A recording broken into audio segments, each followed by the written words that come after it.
Talento prodigioso. Esse é o assunto do nosso vídeo hoje. Será que realmente é um talento nato, é um talento prodigioso? Será que são as condições, o meio, o estímulo? O que é que produz os atletas de alta performance? O que é que produz o alto desempenho humano, a mais alta performance humana? É sobre isso que nós vamos falar hoje. Curta, compartilhe, se inscreva no nosso canal e vamos nessa para esse vídeo muito irado. Bom, nos últimos 100 anos, a ciência do desempenho humano, ou melhor, a ciência que pesquisa e estuda o alto desempenho humano, que hoje em dia está na moda o termo high performance, né? Alta performance, construiu inúmeras teorias e acabou virando uma obsessão. Hoje existem inúmeros experimentos, inúmeras teorias desenvolvidas pela ciência que comprovam e que buscam um livro quadradinho básico de como alcançar o alto desempenho humano. Claro que você tem que entender que não começou com uma ciência visando o alto desempenho humano de atletas, que é o assunto que nós mais abordamos aqui nos vídeos anteriores. Eu cito muitos atletas que alcançaram a mais alta performance no seu esporte, na sua área, e que isso realmente é um baita diferencial humano. Isso começou com uma das indústrias mais milionárias do planeta Terra, que é a indústria bélica. Isso também não é uma notícia agradável, mas a indústria bélica investiu muito dinheiro, muitos recursos e muito tempo na pesquisa do alto desempenho humano com um objetivo muito claro, né? Super soldados ou super-humanos. Inúmeros investimentos, muito tempo, muito recurso investido nisso e, claro, isso ainda gerou um outro mercado, né? Hollywood se aproveitou de todas as histórias, de todas as lendas, de todos os mitos e criou aí um universo bilionário com as lendas e as histórias dos super soldados, ou aquilo que nós gostamos muito e assistimos no cinema, né? Que tem como principal precursor aí toda a história Marvel, DC e tudo mais, que são os super-heróis. Super-herói é o maior exemplo de como nós valorizamos o talento nato, que é aquela pessoa que nasceu com um dom e acabou usando isso para ser um super-herói, né? Algo assim.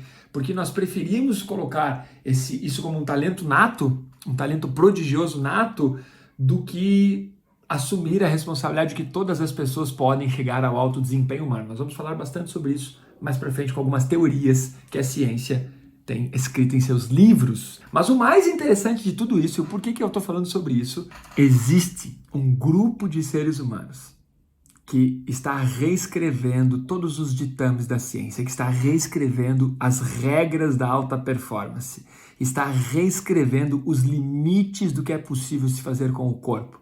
E esse grupo de seres humanos são os atletas de alta performance dos esportes de aventura e dos esportes radicais. Eles não só estão reescrevendo o livro das regras da alta performance, dos limites humanos, como eles também estão fazendo isso, na maioria das vezes, aplicando o oposto daquilo que a ciência coloca como essencial para alcançar o alto desempenho humano e a alta performance. Da mesma maneira como nos últimos 100 anos a ciência tem buscado, batalhado teorias, estudos, investindo recurso, tempo na busca da alta performance por um meio em que a ciência possa explicar e possa catalogar como uma espécie de método Kumon que tem na matemática, mas para você chegar na alta performance, os atletas de esportes radicais, eles não estão nem aí para essas regras, eles não estão nem aí para toda essa teorização dos psicólogos, dos neurocientistas e tudo mais. Eles estão reescrevendo as regras por meio do seu desempenho humano, da sua performance. Legal? Bom, existem 3 principais teorias sobre o alto desempenho humano. Uma das teorias surgiu no início da década de 80.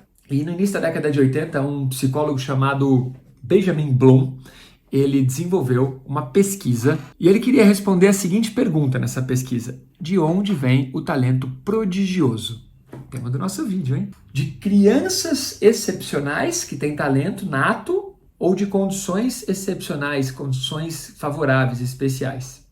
Então, para essa teoria, esse psicólogo da Universidade de Chicago fez o seguinte: ele selecionou 120 pessoas abaixo dos 35 anos e que estavam acima da média em algumas áreas, levando em consideração principalmente natação, tênis, matemática, escultura e piano.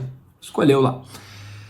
Elas estavam acima da média, tinham menos de 35 anos e escolheu cerca de 120 pessoas dentro da área artística, cognitiva e psicomotora. Ele fez essas 3 categorias, bora pesquisar. Bloom, esse psicólogo Bloom, ele estava certo de que o talento era inato, nascia com a pessoa e que ele queria provar isso com a sua teoria. Porém, rufem os tambores. Os dados da pesquisa de Bloom contaram uma história diferente. Não existia um grande concerto de Mozart aos 3 anos, não existia uma fórmula de pi aos 3, 4 anos de idade, nada, não era um talento que nascia, não era criança, nascia com aquele talento e pronto. Os dados da pesquisa contaram algo que surpreendeu ele, o próprio pesquisador, o próprio Bloom. Os dados da pesquisa contaram a seguinte história: por trás de cada prodígio existia uma mãe, ou um pai, ou um parente, ou alguém próximo, que dava muito estímulo, que dava muita premiação, que dava muita força de vontade, empolgação para a criança. Ou seja, não era uma questão de talento nato, era uma questão... E não era o que Bloom queria provar, que para a cabeça desse psicólogo era o seguinte: para a pessoa ter uma alta performance, um alto desempenho, ela tinha que ter talento nato, e esse talento tinha que ser descoberto rápido para que a pessoa fosse direcionada para exercer aquele talento. Mas a pesquisa comprovou o contrário, que não, que o que a criança precisava era de estímulo, era de, de encorajamento, essa é a palavra, encorajamento. Esse encorajamento veio de quem? Das mães, dos pais, dos tios, de familiares, de pessoas próximas que encorajavam e compensavam o talento e desenvolviam o talento na criança. Bloom deu a seguinte declaração aos repórteres. Ele disse assim: estávamos em busca de crianças extraordinárias e encontramos condições extraordinárias, fecha aspas. Cara, isso pra mim é chover no molhado, porque eu trabalho com isso. Eu treino atletas, eu treino empresários, e com o estímulo correto, com a dedicação correta, com a disciplina correta, e claro, com a força de vontade da pessoa, nós transformamos a pessoa. A pessoa se transforma, ela alcança o alto desempenho, mesmo depois de adulta. Isso foi uma descoberta e tanto para o pesquisador quanto para todo o futuro da ciência do alto desempenho humano. E tem uma coisa muito legal sobre isso, que dentro dessa parte, dentro dessa estrutura de alto desempenho, de alta performance, há cerca de 5.000 anos, lá na Índia, surgiu uma filosofia chamada de Yoga. E esse Yoga autêntico, mais ancestral, que não visava benefícios nem nada disso, ele tinha no seu bojo, no seu seio, na sua origem ali, mais pura, o alto desempenho humano. E esse yoga ele era baseado numa teoria, que essa teoria é chamada de Samkhya. E essa teoria que explicava o alto desempenho naquela época, ela já tinha como uma explicação para os praticantes da época o fato de que não havia escolhidos. Qualquer um poderia chegar ao alto desempenho. No caso do yoga, qualquer um poderia chegar à meditação, à expansão da consciência. A única coisa que precisava era de dedicação, de tempo, disciplina e, claro, de vontade, né? É claro que existe uma predisposição genética, é claro que isso existe, mas nós precisamos do estímulo, nós precisamos da disciplina, nós precisamos da dedicação. Imagine que esta filosofia há 5.000 anos já dizia isso. E aí aconteceu algo também muito chocante, que ao perceber que não existe, quando Bloom comprovou a teoria dele, ou seja, tentando comprovar a teoria dele, descobriu outra, ou seja, aconteceu a desmocratização do quê? Do alto desempenho. Não precisava mais ser um escolhido, você não precisava mais ter nascido com talento nato. Qualquer um poderia ser um super atleta, qualquer um poderia ser um gênio, qualquer um pode ser um violinista, qualquer um pode ser o próximo ganhador do prêmio Nobel. O que precisa, claro, é de tudo isso que nós falamos, disciplina, constância, treinamento. Nós vamos falar das outras teorias, tá? Mas a primeira teoria, então, da década de 80, é baseada no encorajamento. Tanto que algumas pessoas chamam essa teoria de mães, né? Que as mães são as responsáveis pelo encorajamento dos filhos e tudo. Bom, vamos à segunda parte dessa trilogia, dessa trilogia que a ciência coloca como regras para o alto desempenho humano. Tá comigo? Vamos para a segunda teoria. A parte 2 dessa trilogia, legal, essa teoria que surgiu na década de 90 foi realizada por um psicólogo chamado Erikson. E esse cara estudou violinistas, ou seja, músicos da Academia de Música de Berlim. E ele descobriu que, embora o ambiente inicial fosse extremamente importante, o que diferenciava bons músicos de excelentes músicos, ou seja, de músicos de alta performance, violinistas de alta performance, era nada mais, nada menos do que as horas dedicadas ao treino. Mas não apenas treinar de qualquer maneira. As horas dedicadas de maneira deliberada, sistematizada e com avaliações e com indicativos para correção de erros. Tá? Isso que ele quis dizer com a teoria das 10.000 horas, que os melhores violinistas da Academia de Música de Berlim, os melhores músicos, eles não só tinham um ambiente inicial favorável, mas eles tinham uma força de vontade, uma capacidade maior de se dedicar a horas de treinamento de maneira deliberada, sistematizada, com verificação e com correção de erros. E isso, segundo a teoria de Erickson, a teoria das 10.000 horas, é o que diferencia uma pessoa que tem uma performance mediana de uma pessoa que tem uma high performance, uma performance altíssima. Isso bombou, né? No TED, nos livros, nas palestras da teoria das 10.000 horas. As pessoas começaram a fazer contas de quantas horas a pessoa já nadava, de quantas horas a pessoa já estava correndo, de quantas horas ela já tinha passado estudando tal coisa. E claro que o tempo de prática é fundamental para o aprimoramento, para automatizar os caminhos neurais, tudo isso, é óbvio. Ninguém questiona isso. Porém, nós vemos isso acontecendo em inúmeras áreas, mas também vemos o oposto disso acontecendo. Hoje, atletas de altíssima performance dos esportes radicais, dos esportes de aventura, eles não passaram por isso, eles não precisaram passar por 10.000 horas de maneira rigorosa, disciplinada, com verificação de dados, com correções de padrões. Não! Muitos deles já treinaram muito mais que 10.000 horas, é óbvio, dependendo da idade da pessoa, ela passou metade da vida escalando, mais da metade da vida surfando, óbvio. Mas também vemos atletas com 10, 12 anos que estão ganhando, que estão vencendo competições, estão vencendo dos seus próprios ídolos. Ainda não tiveram tempo de aplicar 10.000 horas de treinamento. Tá? Teve um X-Game em que um piá de 12 anos ganhou do seu ídolo, ganhou do Tony Hawk, um dos melhores skatistas do mundo. Ele com 12 anos já estava fazendo uma manobra que o Tony Hawk levou 10.000 ou muito mais de 10.000 horas para treinar, para aprender. E ele com 12 anos, com menos de 3, 4.000 horas de treino, já estava fazendo. Durma com um barulho desse, segundo o meu amigo Jojo, ele diria isso agora. Então o que eu quero dar uma sacudida nessa segunda teoria? Sim, teoria de Erickson das 10.000 horas, ótimo. Qualquer pessoa que quer performar muito bem precisa dedicar mais tempo do que as pessoas comuns para isso.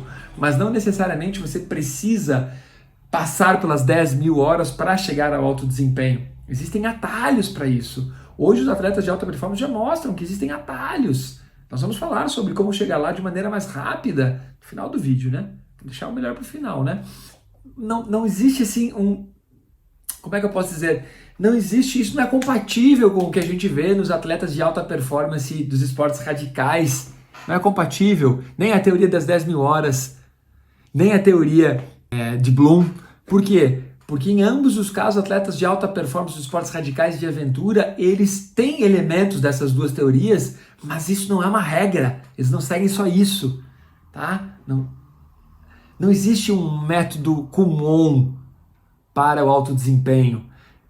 Não existe, no caso do paralelo que eu estou fazendo com os esportes radicais, esportes de aventura, claro que se você colocar esses métodos em prática de maneira dedicada, disciplinada, irá produzir um resultado, é óbvio que vai produzir um resultado, né?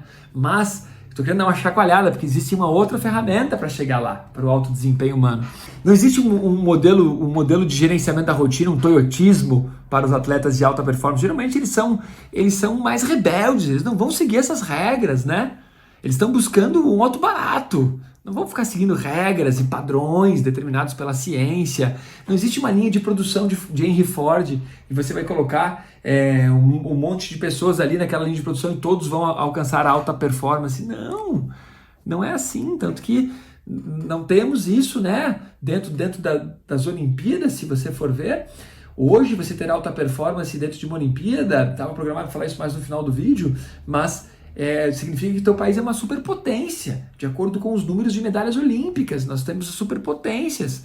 Por quê? Porque o alto desempenho humano é medido nos esportes. A teoria a teoria de Bloom era para comprovar que, sim, existia talento nato. Depois ele descobriu que não, que existem condições especiais.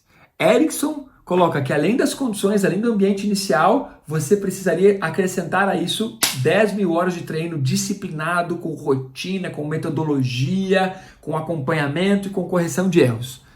E a teoria 3? O final da nossa trilogia. Tá a fim de saber qual é? Vamos nessa?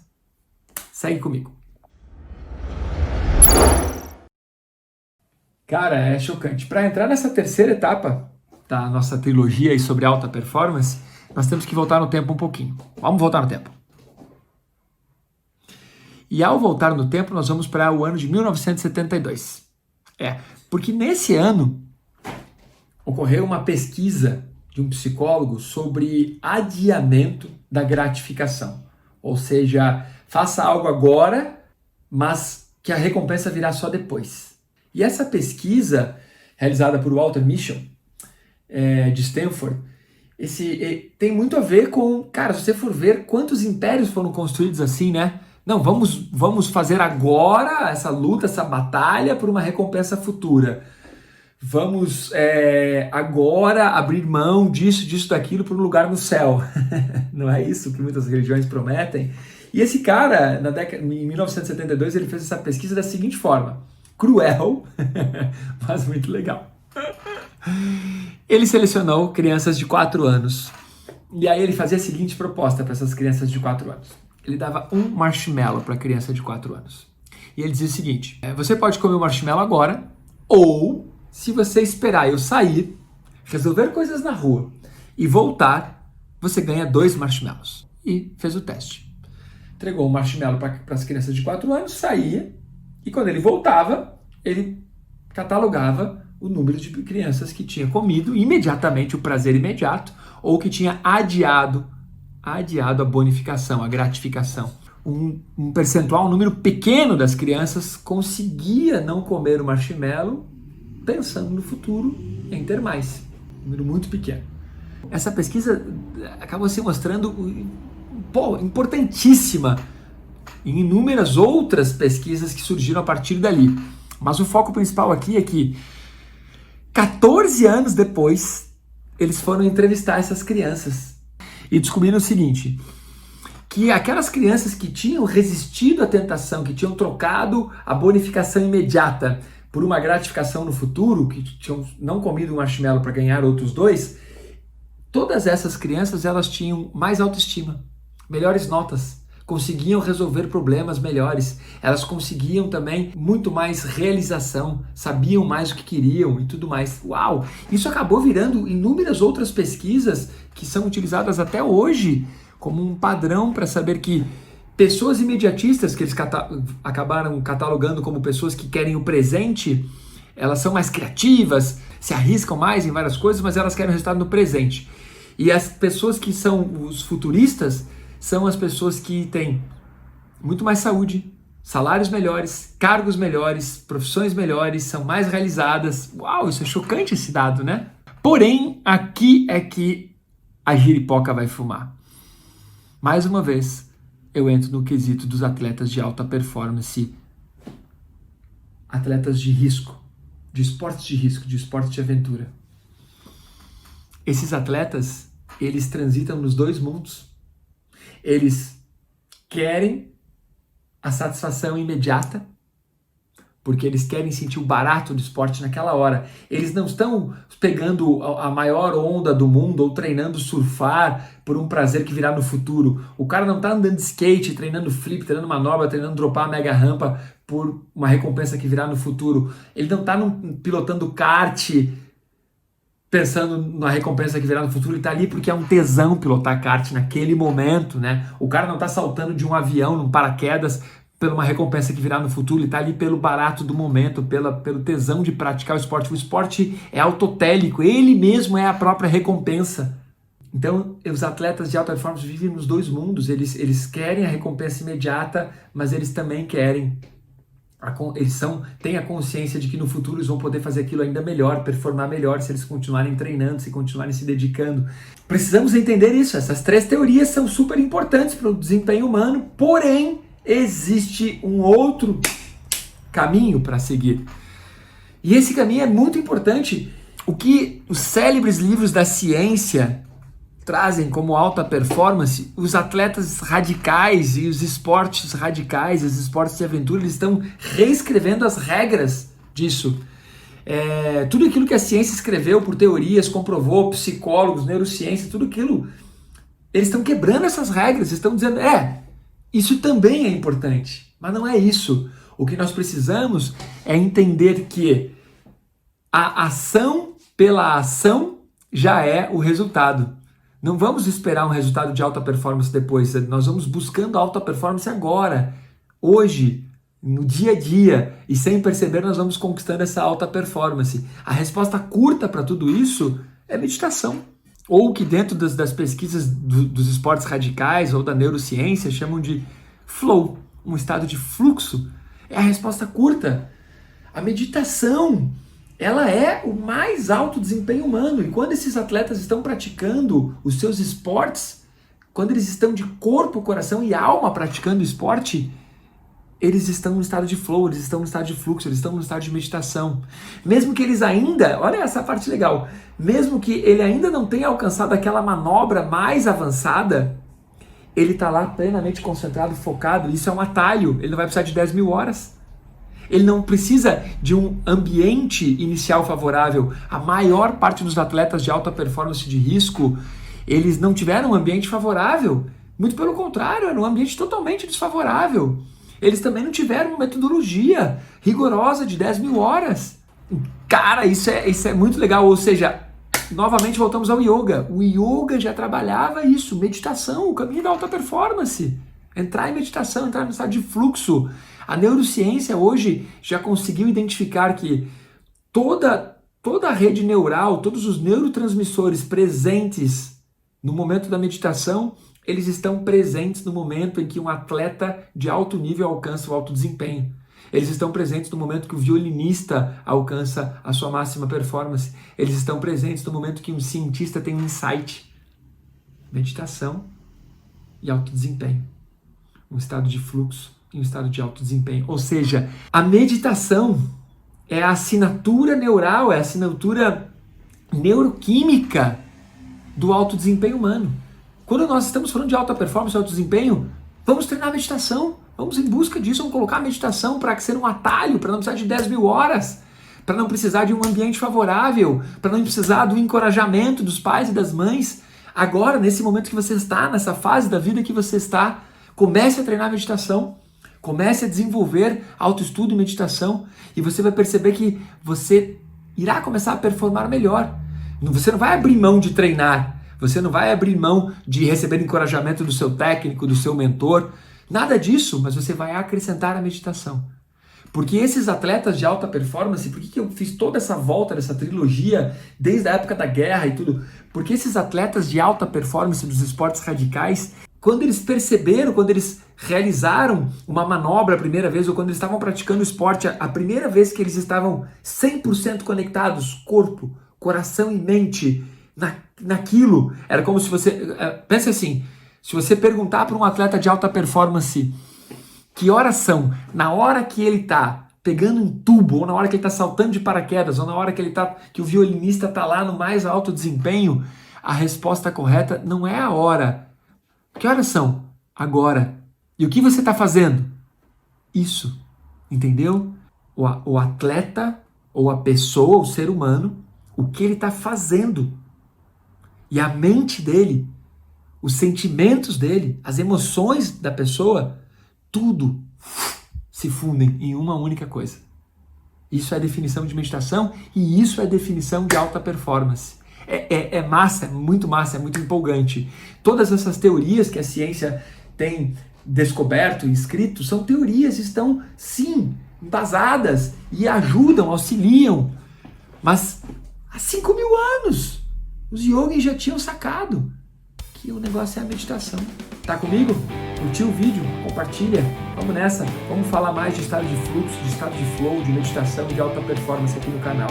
Acompanhe e compartilhe. Até o nosso próximo vídeo. Beijo do Malaquia.